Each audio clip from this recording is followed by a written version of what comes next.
नमस्ते बच्चों, कैसे हो सब बढ़िया हो ना? पढ़ाई कर रहे हो सभी?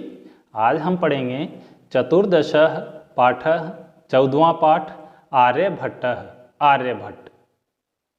आइए देखते हैं इनके बारे में। भारतवर्ष की अमूल्य निधि है ज्ञान विज्ञान की सुदीर्घ परंपरा। इस परंपरा को संपोषित किया प्रबुद्ध मनीषियों ने। इन्हीं मनीषियों में अग्रगण्य थे आर्यभट्ट। दशमलव पद्धति आदि के प्रारंभिक प्रयोक्ता आर्यभट्ट ने गणित को जो नई दिशा दी, उन्हें एवं उनके प्रवर्तित सिद्धांतों को तत्कालीन रूढ़िवादियों का विरोध झेलना पड़ा। वस्तुतः गणित को विज्ञान बनाने वाले तथा गणितीय गणना पद्धति के द्वारा आकाशीय पिंडों की गति का प्रवर्तन करने वाले ये प्रथम आचार्य थे। आचार्य आर्यभट्ट के इसी वेदुष्य का उद्घाटन प्रस्तुत पाठ में है। तो देखते हैं पहला पैराग्राफ। पूर्व दिशायाम उदेति सूर्य पश्चिम दिशायाम च अस्तम गच्छति इति दृश्यते ही लोके। पूर्व दिशायाम, पूर्व दिशा में, उदेति उदय होता है, सूर्य पूर्व दिशा में उदय होता है। पश्चिम दिशायाम च, और पश्चिम दिशा में, अस्तम गच्छति अस्त होता है। इति इस प्रकार दृश्यते देखा जाता है, ही निश्चय ही, लोके संसार में। अर्थात सूर्य पूर्व दिशा में उदय होता है और पश्चिम दिशा में अस्त होता है। प्राय संसार में ऐसा देखा जाता है। परम न अनेन अवबोध्यम अस्ति यत् सूर्यो गतिशील इति। परम लेकिन अनेन इससे न अवबोध्यते, ये नहीं समझना चाहिए, यत् कि सूर्यो गतिशील है, सूर्य गतिशील है। लेकिन इससे ये नहीं समझना चाहिए कि सूर्य गतिशील है या गति करता है। सूर्यो अचलः पृथ्वी च चला या स्वकीय अक्षय घूर्णति इति सांप्रतम सुस्थापितः सिद्धांतः। सूर्यो अचलः, सूर्य अचल है, स्थिर है। पृथ्वी च चला, और पृथ्वी चलायमान है, गतिशील है। या स्वकीय अक्षय, जो अपने अक्ष पर घूर्णति घूमती है। इति सांप्रतम, ऐसा सबसे पहले सुस्थापित स्थापित किया सिद्धांतः, सिद्धांत। अर्थात सूर्य स्थिर है और पृथ्वी गतिशील है, जो अपने अक्ष पर घूमती है। इस सिद्धांत की सबसे पहले इन्होंने स्थापना की। सिद्धांतो अयम प्राथम्येन येन प्रवर्तितः स आसीत् महान गणितज्ञ ज्योतिर्विच्च आर्यभट्टः। सिद्धांतो अयम, यह सिद्धांत प्राथम्येन सबसे पहले, एन जिनके द्वारा, प्रवर्तित किया गया, यह सिद्धांत जिनके द्वारा सबसे पहले प्रवर्तित किया गया, स आसीत, वे थे महान गणितज्ञ ज्योतिर्विच्च, महान गणितज्ञ और ज्योतिषी आर्यभट्ट, आर्यभट्ट। इस सिद्धांत की सबसे पहले जिन्होंने स्थापना की या प्रवर्तन किया, वे थे महान गणितज्ञ और ज्योतिषी आर्यभट्ट।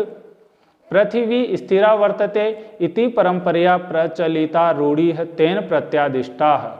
पृथ्वी स्थिरा वर्तते, पृथ्वी स्थिर है, इति परंपरया प्रचलिता, इस परंपरा से चली आ रही रूढ़ी को तेन प्रत्यादिष्टा, उनके द्वारा खंडन किया गया। अर्थात पृथ्वी स्थिर है, इस परंपरा से चली आ रही रूढ़ी का उन्होंने खंडन किया। तेन उदाहरितम यत् गतिशीलायां नौकायां उपविष्टः मानवः नौकां स्थिराम अनुभवति अन्यांच पदार्थान गतिशीलान अवगच्छति। तेन उदाहरितम, उन्होंने उदाहरण दिया, यत् कि गतिशीलाम नौकायाम, गतिशील नाव में, उपविष्टः मानवः, बैठा हुआ मनुष्य, नौकाम नाव को, स्थिराम अनुभवति, स्थिर अनुभव करता है, अन्यांच पदार्थान, और दूसरे पदार्थों को, गतिशीलान अवगच्छति, गतिशील समझ लेता है। उन्होंने उदाहरण दिया कि गतिशील नाव में बैठा हुआ मनुष्य नाव को स्थिर समझता है और अन्य पदार्थों को गतिशील समझ लेता है। एवं एव गतिशीलायाम पृथिव्याम अवस्थितः मानवः पृथिवीं स्थिराम अनुभवति सूर्यादि ग्रहां च गतिशीलान वेत्ति। एवं एव, इसी प्रकार, गतिशीलायाम, गतिशील, पृथिव्याम, पृथ्वी पर, अवस्थितः मानवः, स्थित मनुष्य, पृथ्वीं, पृथ्वी को, स्थिराम अनुभवति, स्थिर समझता है, स्थिर अनुभव करता है, सूर्य आदि ग्रहांच, और सूर्य आदि ग्रहों को, गतिशीलान वेत्ति, गतिशील समझ लेता है। अर्थात ठीक उसी प्रकार गतिशील पृथ्वी में स्थित मनुष्य पृथ्वी को स्थिर समझता है और सूर्य आदि ग्रहों को गतिशील समझ लेता है। 476 तमे ख्रीस्ताब्दे षट सप्तति अधिक चतुःशततमे वर्षे आर्यभट्टः जन्म लब्धवान् इति तेनैव विरचिते आर्यभट्टीयम् इत्यस्मिन् ग्रन्थे उल्लिखितम्। 476 तमे ख्रीस्ताब्दे 476 ईस्वी में आर्यभट्टः जन्मः लब्धवान्, आर्यभट्ट ने जन्म लिया, इति इसके बारे में, तेनैव विरचिते उन्हीं के द्वारा विरचित, आर्यभट्टीयम इत्यस्मिन् ग्रंथे इस ग्रंथ में उल्लिखितम उल्लेख किया गया है। 476 ईस्वी में आर्यभट्ट ने जन्म लिया, इसके बारे में उन्हीं के द्वारा विरचित आर्यभट्टीयम इस ग्रंथ में उल्लेख किया गया। ग्रंथोऽयं तेन त्रयोविंशतितमे वयसि विरचितः। ग्रंथोऽयं यह ग्रंथ तेन उनके द्वारा त्रयोविंशतितमे 23वें वयसी उम्र में विरचित है, यानी इस ग्रंथ की रचना उन्होंने मात्र 23 वर्ष की उम्र में की थी। ऐतिहासिक स्रोतों भी ज्ञायते यत् पाटलिपुत्रम निक्षा आर्यभट्टस्य वेदशाला आसीत्। ऐतिहासिक स्रोतों से ज्ञायते पता चलता है यत् कि पाटलिपुत्रम निक्षा, पाटलिपुत्र के पास में आर्यभट्टस्य, आर्यभट्ट की वेदशाला आसीत्, वेदशाला थी। ऐतिहासिक स्रोतों से पता चलता है कि पाटलिपुत्र वर्तमान में पटना के समीप आर्यभट्ट की वेदशाला थी। अनेन इदम अनुमीयते यत् तस्य कर्मभूमि पाटलिपुत्रम एव आसीत्। अनेन इससे इदम अनुमीयते यह अनुमान लगाते हैं यत् कि तस्य उनकी कर्मभूमि पाटलिपुत्रम एव आसीत्, पाटलिपुत्र ही थी। इससे यह अनुमान लगाया जाता है कि उनकी कर्मभूमि पाटलिपुत्र ही थी। आर्यभट्टस्य योगदानं गणित ज्योतिषा संबद्धं वर्तते, तत्र संख्यानाम आकलनम महत्वम आदधाति। आर्यभट्टस्य योगदानम, आर्यभट्ट का योगदान गणित ज्योतिषा संबद्धम वर्तते, गणितीय ज्योतिष से संबंधित है। आर्यभट्ट का योगदान गणितीय ज्योतिष से संबंधित है। यत्र जहाँ संख्यानाम आकलनम, संख्याओं का आकलन, महत्वम आदधाति, महत्व धारण करता है, जिसमें संख्याओं का आकलन का ही महत्व होता है। आर्यभट्ट का योगदान गणितीय ज्योतिषी से संबंधित है, जिसमें संख्याओं का आकलन ही महत्व धारण करता है। आर्यभट्टः फलित ज्योतिष शास्त्रे न विश्वसिति स्म। आर्यभट्ट फलित ज्योतिष शास्त्रे, फलित ज्योतिष शास्त्र में, फलित अर्थात राशिफल के आधार पर स्थित ज्योतिष शास्त्र में न विश्वसिति इसमें विश्वास नहीं करते थे। आर्यभट्ट राशिफल में स्थित ज्योतिष शास्त्र में विश्वास नहीं करते थे। गणितीय पद्धत्याः कृतम आकलनम आधृत्य एव तेन प्रतिपादितम यत् ग्रहणे राहु केतु नामको दानवो नास्ति कारणम। गणितीय पद्धत्याः कृतम, गणितीय पद्धति द्वारा किए गए आकलनम आधृत्य, आकलन के आधार पर, एव ही तेन उनके द्वारा प्रतिपादित किया गया यद्कि ग्रहण में राहु केतु नाम के दानवो, दो दानव या राक्षस, नास्ति कारणम, कारण नहीं है। गणितीय पद्धति द्वारा किए गए आकलन के आधार पर उन्होंने ये प्रतिपादित किया कि ग्रहण में राहु केतु नाम के दो दानव कारण नहीं है। तत्र तु सूर्य चंद्र पृथ्वी इति त्रीणि एव कारणानि। तत्र तु वहाँ तो सूर्य चंद्र पृथ्वी, सूर्य चंद्रमा और पृथ्वी, इति त्रीणि एव ये तीन ही कारणानि कारण हैं। अर्थात ग्रहण में तो सूर्य चंद्रमा और पृथ्वी ये तीन ही कारण हैं। सूर्यम परितः भ्रमन्त्याः पृथिव्याः चंद्रस्य परिक्रमा पथेन संयोगाद ग्रहणम भवति।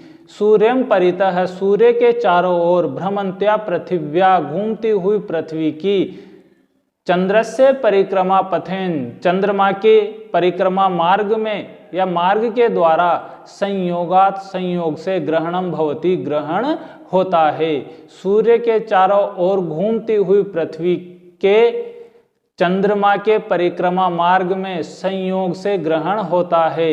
यदा पृथिव्या छाया पातेन चंद्रस्य प्रकाशः अवरुध्यते तदा चंद्र ग्रहणम भवति। यदा जब पृथ्वी की छाया पातेन छाया पड़ने के कारण चंद्रस्य प्रकाशः चंद्रमा का प्रकाश अवरुध्यते रुक जाता है, तदा चंद्र ग्रहणम भवति तब चंद्र ग्रहण होता है। जब पृथ्वी की छाया पड़ने के कारण चंद्रमा का प्रकाश रुक जाता है तब चंद्र ग्रहण होता है। तथैव पृथ्वी सूर्ययोः मध्ये समागतस्य चंद्रस्य छाया पातेन सूर्य ग्रहणम दृश्यते। तथैव उसी प्रकार पृथ्वी सूर्ययोः मध्य पृथ्वी और सूर्य के बीच में समागतस्य चंद्रस्य आए हुए चंद्रमा की छाया पातेन छाया पड़ने के कारण सूर्य ग्रहणम दृश्यते सूर्य ग्रहण दिखाई देता है। उसी प्रकार पृथ्वी और सूर्य के बीच में आए हुए चंद्रमा की छाया पड़ने के कारण सूर्य ग्रहण दिखाई देता है। समाजे नूतनानां विचाराणां स्वीकरणे प्रायः सामान्य जनाः काठिन्यम अनुभवन्ति। समाजे समाज में नूतनानां विचाराणां नए विचारों के स्वीकार करने में प्राय अक्सर सामान्य जना सामान्य लोग काठिन्यम अनुभवन्ति कठिनता अनुभव करते हैं। समाज में नए विचारों को स्वीकार करने में अक्सर सामान्य लोग कठिनता का अनुभव करते हैं। भारतीय ज्योतिष शास्त्रे तथैव आर्यभट्टस्य अपि विरोधः अभवत्। भारतीय ज्योतिष शास्त्र में तथैव उसी प्रकार आर्यभट्टस्य अपि आर्यभट्ट का भी विरोध अभवत विरोध हुआ। भारतीय ज्योतिष शास्त्र में भी उसी प्रकार आर्यभट्ट का विरोध हुआ। तस्य सिद्धांता उपेक्षिता तस्य सिद्धांता उनके सिद्धांतों की उपेक्षा की गई या निंदा की गई। उनके सिद्धांतों की निंदा की गई, उनके सिद्धांतों की उपेक्षा की गई। स पंडितमन्यानाम उपहास पात्रम जातः सह वह पंडितमन्यानाम विद्वान पंडितों के उपहास पात्रम उपहास के पात्र जातः बन गए। वे विद्वान पंडितों के उपहास के पात्र बन गए। पुनरअपि तस्य दृष्टि कालातिगामिनी दृष्टा पुनरअपि फिर भी तस्य दृष्टि उनकी दृष्टि कालातिगामिनी समय को भी लांघने वाली दृष्टा देखी गई। फिर भी उनकी दृष्टि समय को भी लांघने वाली देखी गई। आधुनिके वैज्ञानिके तस्मिन् तस्य च सिद्धांते समादरः प्रकटितः। आधुनिके वैज्ञानिके आधुनिक वैज्ञानिकों के द्वारा तस्मिन् उनमें तस्य च सिद्धांते और उनके सिद्धांत पर समादरः प्रकटितः आदर प्रकट किया गया। आधुनिक वैज्ञानिकों द्वारा उनमें और उनके सिद्धांतों पर आदर प्रकट किया गया। अस्मात् एव कारणात् अस्माकं प्रथमो उपग्रहस्य नाम आर्यभट्ट इति कृतम्। अस्मात् एव कारणात् इसी कारण से अस्माकं प्रथम उपग्रहस्य नाम हमारे प्रथम उपग्रह का नाम आर्यभट्ट इति कृतम् आर्यभट्ट किया गया। और इसी कारण से हमारे पहले या प्रथम उपग्रह का नाम आर्यभट्ट किया गया।